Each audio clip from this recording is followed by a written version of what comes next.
Happy screen time and thank you for subscribing for daily Pokemon Sleep Rotomfoolery. We are up a little earlier than usual, which means I'm a little more tired and probably a little loopier today, but I serve in my church and I got some commitments to keep, so that's why we've got different music today. At the old gold. And today we're going to put the Drifloon question to bed once and for all. I've got some seriously good info, as well as some unserious info. And if you're looking for math, you've come to the wrong place, but stick around because you're probably going to crack a smile here and then you're going to subscribe so we can have more fun on another day. So, should you use a Drifloon? Oh, should you say? That's ethics, right? Well, if a Pokemon is hungry, then the right thing to do is feed it. And if you recruit a Pokemon, the right thing to do is to let it help you on your research team, because it would be wrong to just put it in a box for the rest of its life, right? So from a moral standpoint, yes, you should use Drifloon. Next question, should you use a Drifloon? Well, I don't know most of you, so I can't really say, but we're going to come back to this question and how to answer it. This is the most important question. Next question, should you use a Drifloon? Have you ever read Leadership and Self-Deception? You shouldn't use anyone. But Drifloon is not a person, it's a Pokemon, so use it, I guess. Furthermore, who could forget this timeless classic that I will now do a dramatic reading of, but that is definitely not the way you ever heard it in your head.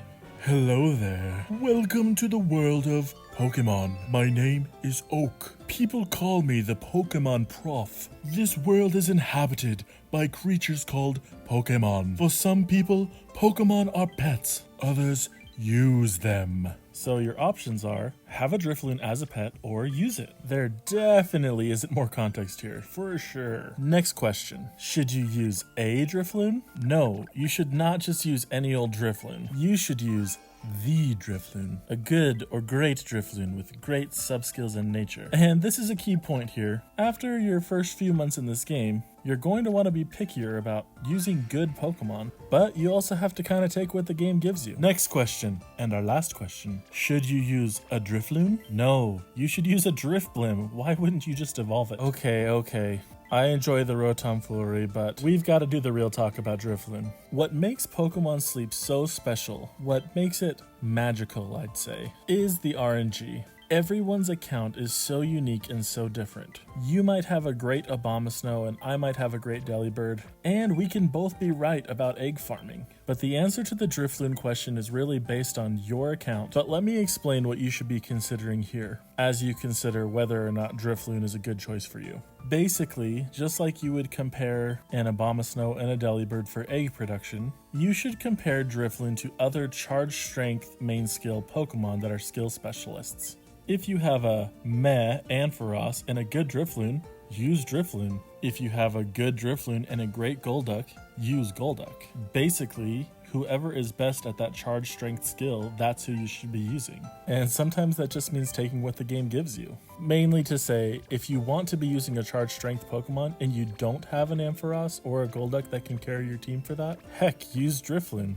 But only if you've got a good Drifloon. But the real question you want answered is, okay, but what if I have a great Sudowoodo, Ampharos, and Golduck, and a great Drifloon? And to that I say, well, just use all of them, heck. But if you're trying to choose, the answer is actually pretty simple. The math on Drifloon is out, and you're going to be better off more of the time using those other Pokemon with the guaranteed strength. More often, those other charge strength Pokemon are going to give you the skill triggers and probably more strength overall compared to Drifloon. But if you're a high risk, high reward kind of player, that would be a great reason to use Drifloon. Or if there's no actual risk, then maybe Drifloon is a good option here. Let me tell you what I think the best Drifloon strategy actually is, and this might be a reason to hunt it on its own. Say it's Saturday and you set out for Master 3 on the week. You get it, Saturday morning, you get that big tasty extra delicious, whatever it's called, dish, and suddenly you find yourself at the goal you set for the week. Basically, maybe you're not worried about getting a lot of extra strength for Sunday, like maybe you're gonna skip the meals and stock up on ingredients, and you're just generally not worried about your Sunday strength. Well, maybe we throw that Drifloon on our team Saturday morning, and maybe it triggers a few times throughout the day. Stockpile, stockpile, stockpile.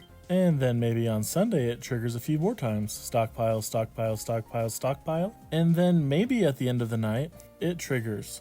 Oh well, a little extra Sunday strength. But the way I see it, if I had 3 triggers on Saturday and 4 throughout Sunday, I would probably stop clicking on Drifloon. Let that 8th one trigger Monday morning, or even better, stockpile into Monday morning and then trigger the spit up on 9 or 10. Basically, you don't lose out anything on the weekend, again, unless you really needed your Sunday stuff to go a certain way. And if you can set yourself up to go into a Monday triggering an 8, 9, or 10 on stockpile, or even earlier maybe you're comfortable going into a Monday with a stockpile 6 or a 5 based on just how many skill triggers you know you're going to get. Or Drifboom. Okay, the point is, if you're going to get enough skill triggers that you can get a pretty high one going into Monday morning, then I say go for it. It's a gamble, but I think the end of the week is the time to gamble. So here we have a Pokemon that's not really great for use all around. Like, I probably wouldn't run Drifloon throughout the entire week, but as I'm going into an event, maybe I try to set up Drifloon for that big trigger just like I'm trying to do a big pot expansion or a berry bomb.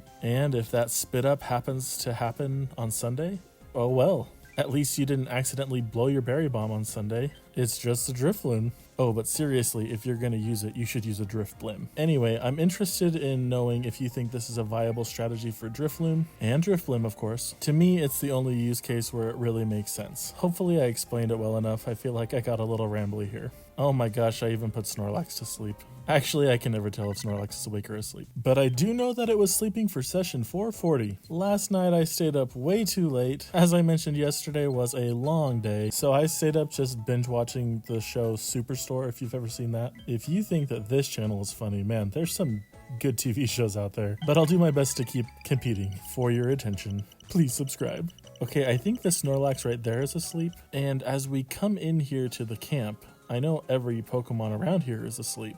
But is Snorlax still sleeping at this point, or is it awake? Do we wake up in that yellow tent and sneak out, and then we just start taking pictures of these Pokemon? And how do we take all these pictures so fast? I know the camera can be slow sometimes, but we're just like bam, bam, bam. Oh, it's the Iron Man! Iron eating Aron. Aron. Well, at least Neroli was right. In rare cases, it does eat iron while it's asleep. Who'da thunk? Okay, for anybody who's just listening, because I know that this show is kind of like a podcast, we also see Dugtrio, Drifloon, Croclore, Florigato, Geodude, Jolteon, and Wooper. And not gonna lie, I had to go back and check because I thought that the Geodude was actually a Diglett, but it was just doing buried sleep. Alright, Jolteon's hungry. Oh, and Snorlax is definitely awake now, sitting up. Shouldn't there be a air horn or something? Pew! Alright, all you Pokemon, time to wake up. And although the Jolteon is hungry, we just want to try to get that right Aron to join our long-term team. And sorry, Jolteon, but I would have had to have nothing else good to catch to go after you. I also saw that the other day I fed a single biscuit to a Drifloon, and the strategy there is that if a Drifloon ever came in hungry, I could catch it with 2 Poke Biscuits. So although today we could have just finished it off with the premium biscuit, it's kind of like an in-reserve Pokemon. Plus, a Pokemon's more likely to show up shiny if you started feeding it, right? That's a thing. At least that's what everybody complains about on the internet. Also, maybe there are no bad candies at the Old Gold Power Plant. I guess these days Diglett or Geodude would be at the bottom of the list, which is crazy because once upon a time players really valued Geodude. Is that irony or ironic? I really hope you guys are liking the videos when you like the videos and not just completely basing it on that one joke every time. I just don't want to harass you guys all the time. Please like for 3. Oh, bean sausages. Let's do it. Let's do it. Let's get it. Aron, let's do it. And I have been punished by Drifloon. Drifloon, if we had caught the Drifloon, it would have been awesome. Oh, that is so disappointing. I mean, I'm sure that this is fine. Just kidding. I'm sure that this is not fine. Yeah, of course, we finally get the 3 meat, and it just has nothing else going for it. Seriously, select button, you couldn't have given us the 3 meat on this one? Can I get a merge option up in here? A fusion, you know? Could I just take all these other non-shiny ones that I got and I want the beans from the one, the sub skills from the other, and the nature from another? Okay, I know everybody wants nature mints, but I am not on board with that, just so everybody's clear. But maybe breeding could be really cool in this game. But let's do this again sometime. Happy researching.